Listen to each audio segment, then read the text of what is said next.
শুভ রাধা অষ্টমী বন্ধুরা। আজকে তো রবিবার, রাধা অষ্টমী।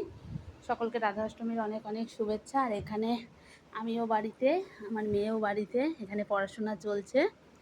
এমনি দিন তো ফাঁকি দেয় ওর বাবার কাছে থাকলে। আর মাথাতে ভালো করে তেল লাগিয়ে দিয়েছি। শোনাই চুলটা দেখা, তো চুলটা দেখো অনেকটাই লম্বা হয়ে গেছে। রথের সময় কেটেছিলাম, আবার ভেবেছি দুর্গাপুজোর সময় খানিকটা কেটে দেবো। তো চুলে কি লাগালে একটু ভালো হবে তোমরা একটু কমেন্ট করে জানিও। ওর চুল এমনিতে সিল্কি আছে, তো আরও কি লাগালে চুলটা একটু ভালো হবে সেটা একটু জানিও। আমার তো বেশি চুল নেই, চুল যা আছে উঠে উঠে ঝরে ঝরে পড়ছে। তো ভাবলাম মেয়ের চুলটা যদি একটু সুন্দর হয়, তো তোমরা জানিও চুলে কি লাগালে চুলের গোড়াটা আরও শক্ত হবে, চুলটা উঠবে না। এখন অবশ্য চুল ওঠে না, তবুও তোমরা জানিও।